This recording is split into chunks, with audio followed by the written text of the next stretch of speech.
Querido Deus e eterno Pai, muito obrigado por essa noite de domingo. Embora não estejamos reunidos presencialmente para este culto, mas acreditamos que o Senhor se faz presente em nossos lares neste momento. Que o Senhor possa usar o teu servo, o irmão Antônio, nessa pregação, que essa mensagem possa alimentar a tua igreja, meu Pai. Visita cada um neste instante em seus lares, é o que eu te peço em nome de Jesus. Amém. Boa noite, pessoal. Para nós é um privilégio estarmos juntos, muito embora distantes, nessa noite de domingo, para mais um culto de louvor ao nosso Deus. Como eu tinha prometido, o título do sermão desta noite é Deus ou a Ciência. E para nós, chegar na igreja, encontrar a igreja vazia e não poder contar com a presença dos irmãos é um pouco constrangedor, mas Deus sabe todas as coisas. Como se define a palavra ciência? Ciência é um conjunto metódico de conhecimentos obtidos mediante a observação e a experiência. Exemplo: biologia ou ciências biológicas estuda os seres vivos.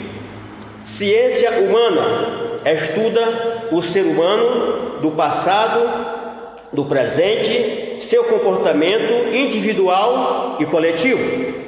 Ciência exata, a física, a química, a astrologia, descreve a analogia e analisam fenômenos de modo quantitativo e, segundo suas relações matemática, é muito exata. Por exemplo, 2 mais 2 não pode ser 3 e nem pode ser 5, é 4. Exatamente. Existem, meus queridos irmãos e irmãs, duas coisas da ciência que foram introduzidos na igreja cristã e que muitas vezes nós aceitamos com tranquilidade, mas que é coisa da ciência. Sabemos que muitos cientistas, eu disse muitos, não todos, eles não acreditam em Deus, mas acreditam somente nas coisas que podem ser aprovadas cientificamente. Por isso, muitos não creem no Deus verdadeiro. Sabe por quê? No capítulo 2 de 1 Coríntios, capítulo 2, versículo 14, diz o seguinte: ora, homens naturais não aceitam as coisas do Espírito de Deus, porque lhes são loucuras e não podem entendê-las, porque elas se discernem espiritualmente. Muito bem.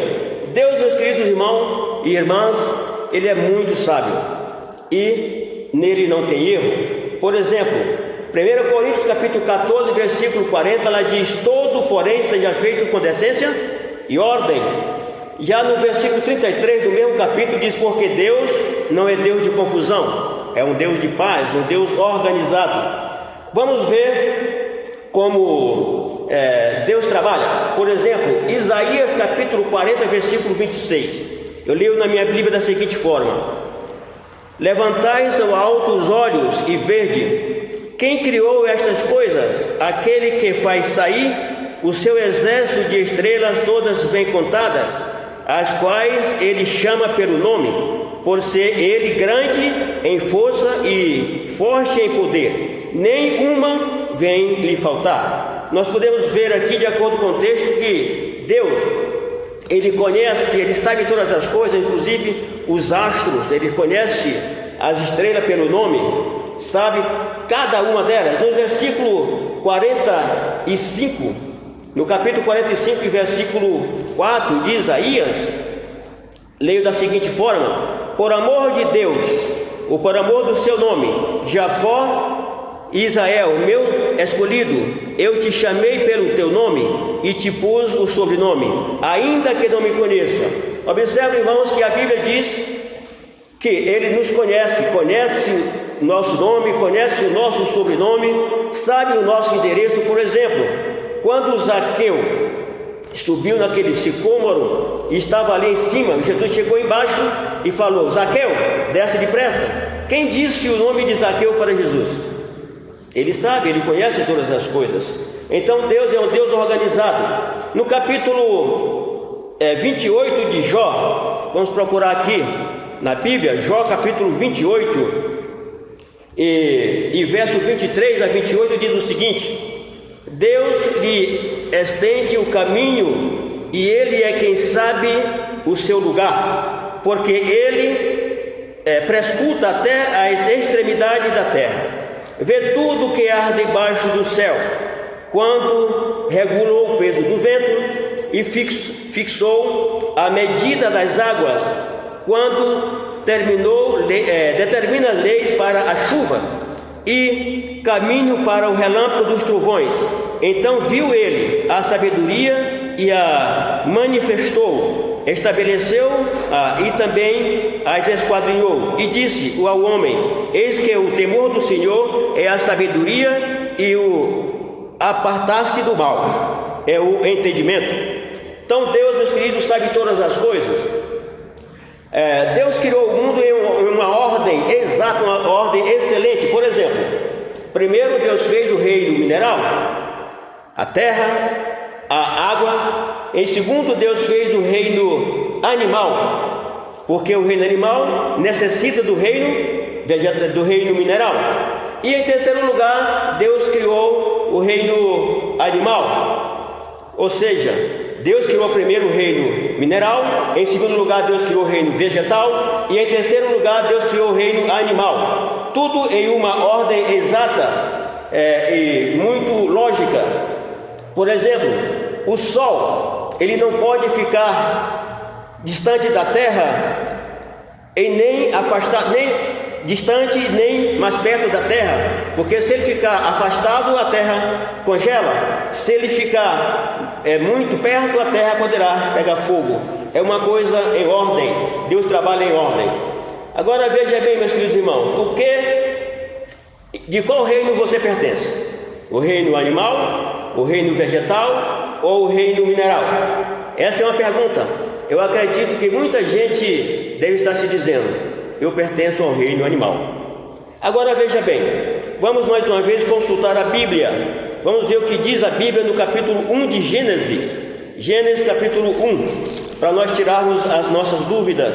Gênesis capítulo 1 e versículo 25 diz o seguinte: e fez Deus os animais selváticos segundo a sua espécie, e os animais domésticos conforme a sua espécie, e todos os répteis da terra conforme a sua espécie. E viu Deus que isso era bom. Observe que Deus fez aqui o reino animal, de acordo com sua espécie.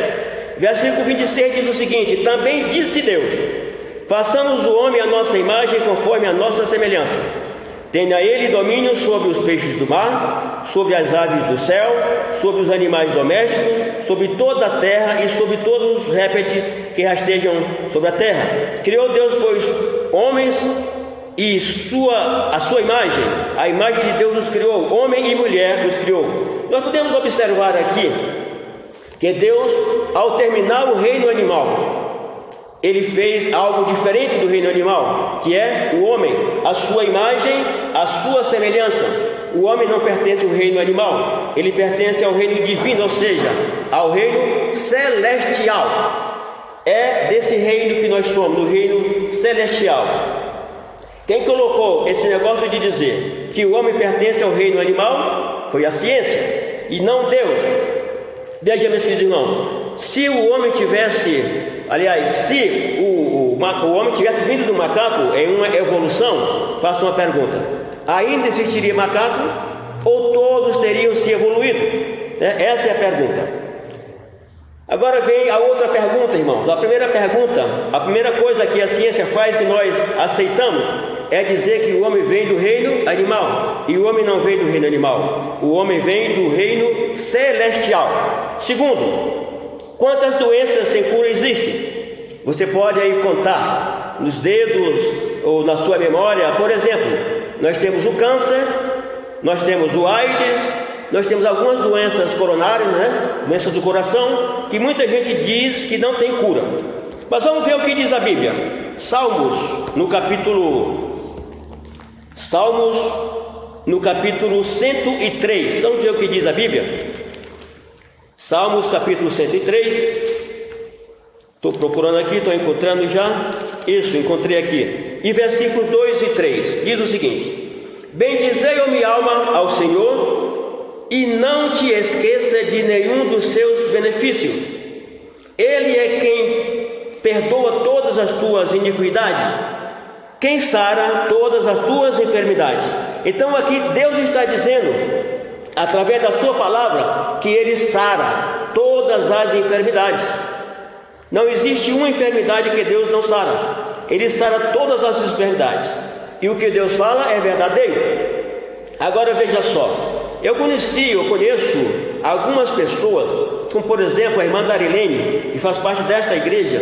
Assim que eu cheguei aqui em 2001, ela tinha um problema coronário, e o médico tinha dito para ela que ela não teria muito tempo de vida. Isso foi em 2001 para 2002. Hoje nós já estamos em 2020, e a irmã Darilene está aí boa, sã e salva, Então Deus curou aquela doença dela, que era uma doença de Chagas.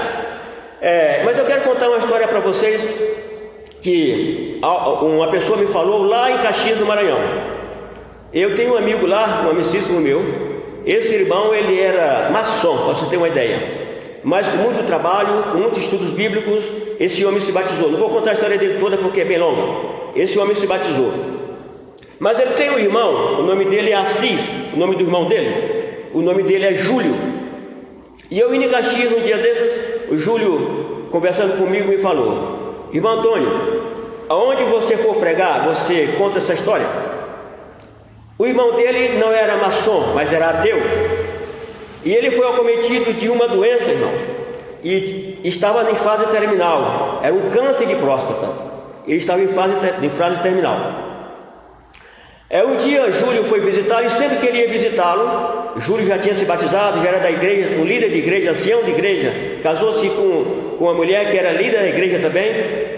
Essa história é bem longa, depois eu posso contar para vocês. E Júlio estava ali naquele hospital de apoio com seu irmão, lá em fase terminal. E Júlio sempre falava: Assis, nós temos um Deus, e esse Deus é capaz de curar, esse Deus é capaz de salvar, esse Deus é capaz de perdoar todos os pecados. E ele disse: Assis, não me fale desse Deus, porque eu não acredito nele, não acredito nesse Deus teu. Porém Assis, Júlio continuou insistindo. E quando foi um dia, lá estava Júlio de plantão com seu irmão não levantava mais da cama. Ele, para ir no banheiro, ele era necessário que uma pessoa fosse com ele não se levantava sozinho da cama. E quando foi de madrugada, Júlio já estava cansado e dormiu. E naquele momento Deus visitou Assis. Ele disse que naquele momento ele viu o quarto onde ele estava ficar amarelo, da cor de ouro, amarelo. E ele, naquele momento, ele se levantou da cama. Ele não podia se levantar, não se levantava mais. Ele se levantou e sentou na cama e ficou percebendo aquilo. E ele sentiu força. E no mesmo instante ele se levantou da cama, foi ao banheiro sozinho. Chegou no banheiro, ele disse que urinou. Aquela urina era amarela, da cor de ouro. E ele urinou bastante, voltou, sentou-se na cama. Quando ele voltou, sentou na cama, o Júlio acordou. E ele disse: Júlio, o teu Deus me visitou nesse momento. Ele disse: como, rapaz? O teu Deus me visitou nesse momento e eu estou curado. Irmãos, a partir daquele dia, era em abril. A partir daquele dia, aquele homem se levantou da cama, ficou curado. E quando foi no mês de junho, aquele homem, para a honra e glória de Deus, foi batizado. Para a honra e glória de Deus. Era uma doença que os médicos já tinham despachado. Diziam que não tinha mais jeito.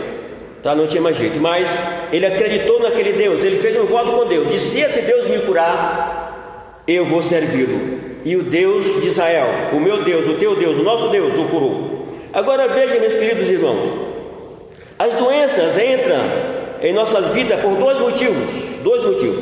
O primeiro motivo está lá em Êxodo capítulo 15. Vamos ler Êxodo capítulo 15 e versículo 26, que diz o seguinte: Êxodo capítulo 15 e versículo 26. E disse: se ouvirdes atento à voz do Senhor teu Deus, e fizeres o que é reto diante dos teus olhos, e deres ouvido aos seus mandamentos, e guardares todos os seus estatutos, nenhuma enfermidade virá sobre ti, das que enviei sobre os egípcios, pois eu sou o Senhor que te sara. Veja, meus queridos irmãos, Deus aqui, Ele dá uma ordem e diz: se nós guardarmos os mandamentos do Senhor, andarmos nos seus estatutos, guardar as suas leis, inclusive as leis de saúde, as doenças não nos acometeriam. Mas, meus queridos irmãos, o grande problema é que o homem desobedece a Deus, e é por esse motivo, um dos motivos, que as doenças entram em nós. Lá em Levítico capítulo 11 e Deuteronômio capítulo 14, nós temos ali umas leis dietéticas e que nós deveríamos seguir. Se nós seguíssemos na risca as leis dietéticas de Deus, nós não seríamos acometidos por tais doenças. Pelo outro lado, nós temos uma outra forma que as doenças entram em nós. E eu gostaria de ler só um versículo aqui em Jó, capítulo 2 e versículo 7. Jó capítulo 2, versículo 7 diz o seguinte: então saiu Satanás da presença do Senhor e feriu Jó de tumores malignos, desde a planta do pé até o alto da cabeça. A segunda forma pelos quais as doenças entram em nós é através da maldade de Satanás, da maldade do inimigo. A primeira forma, uma das formas, é quando nós não obedecemos às leis de Deus. E a segunda forma é a maldade do inimigo, a maldade de Satanás. Deus não tem nada a ver com as doenças, meus queridos irmãos, porque Deus diz lá em João capítulo 10, versículo 10: eu vim para que tenham vida e vida em abundância. Já em 3 João, lá só tem um capítulo, né? O versículo 2 diz: faço voto para a sua prosperidade e saúde, e eu desejo que assim como está bem o vosso corpo, também esteja bem a vossa alma. Eu estou falando nas minhas palavras. Então veja, meus queridos, Deus quer que nós tenhamos saúde mental e também saúde espiritual. Deus não quer que nós adoecemos, mas muitas vezes nós desobedecemos as suas leis, e aí entra muitas doenças do mundo, como por exemplo esse vírus que está circulando agora em todo o mundo, né? Pela desobediência do homem, comendo animais que não se deve comer. Agora eu pergunto uma coisa: qual o pai que desejaria ver um filho seu com uma doença terminal, com uma doença sem cura? Nenhum pai. E Deus nos ama tanto, Ele não quer que nós tenhamos uma doença sem cura.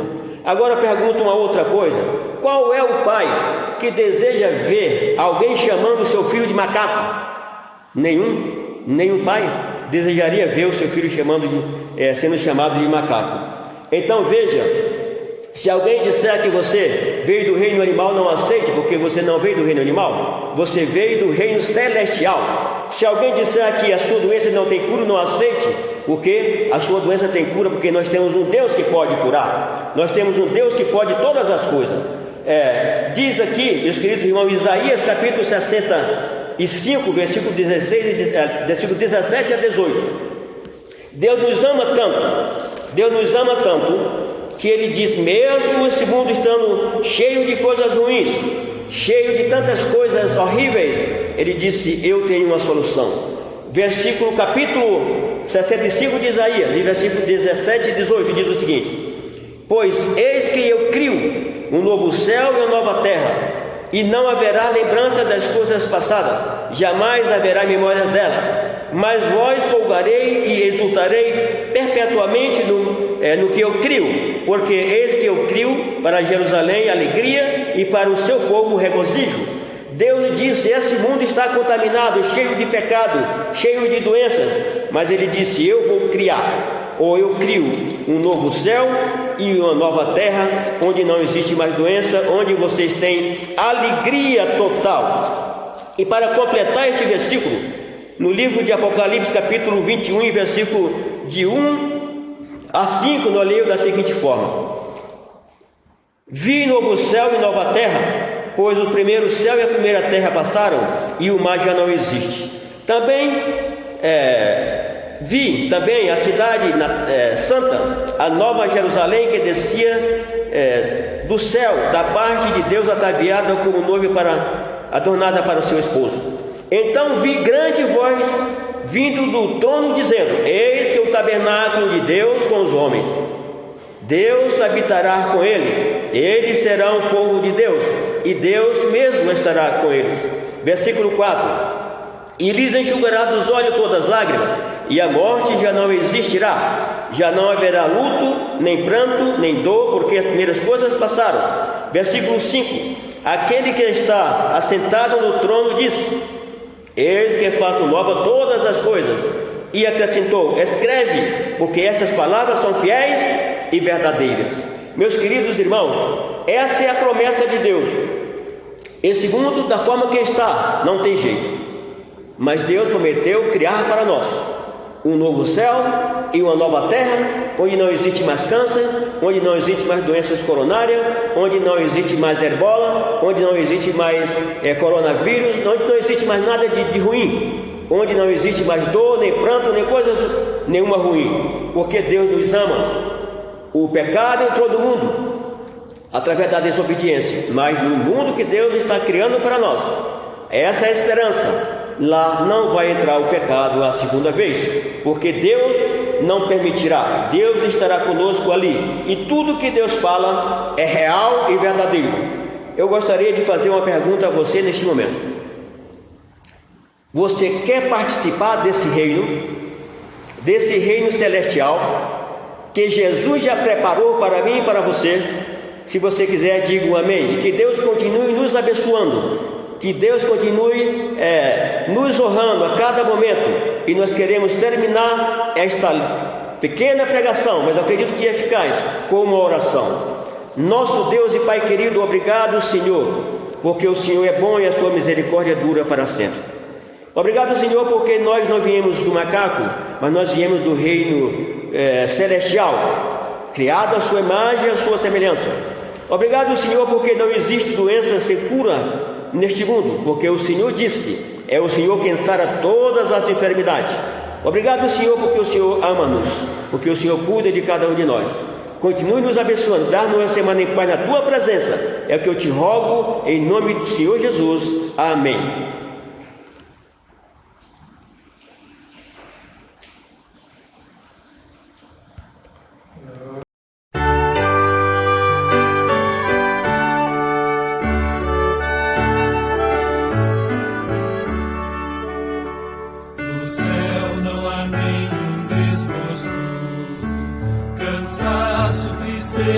Nem dor, nenhum coração quebrantado, nem hino senão de louvor. As nuvens que aqui são escuras não mais haverão de existir. Lá tudo será alegria, sem nunca um suspiro se ouvir. Irei para aquela cidade que Deus para mim preparou. Ali todos os redimidos só cantam canções de louvor. Às vezes eu sinto saudade dessa terra gloriosa e eterna. Que alegria será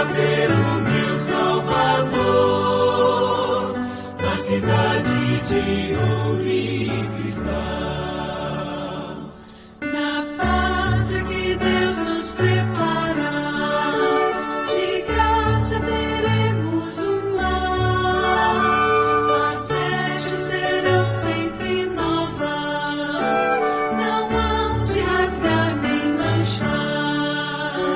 Lá não haverá fome ou sede, ninguém venha esmola pedir, pois Deus suas vastas riquezas aos santos irá repartir. Irei para aquela cidade que Deus para mim preparou. Ali todos os redimidos só cantam canções de louvor. Às vezes eu sinto saudade dessa terra gloriosa e eterna. Que alegria será ver o meu Salvador na cidade de ouro e cristal. Lá não haverá dor ou pranto, nem morte veremos jamais. Lá não mais nos separaremos, não mais se ouvirão tristes ais. Os salvos serão sempre jovens, pois Cristo os transformará. E num abrir e fechar de olhos, como Ele imortais nos fará. Irei para aquela cidade que Deus para mim preparou. Ali todos os redimidos só cantam canções de louvor. Às vezes eu sinto saudade dessa terra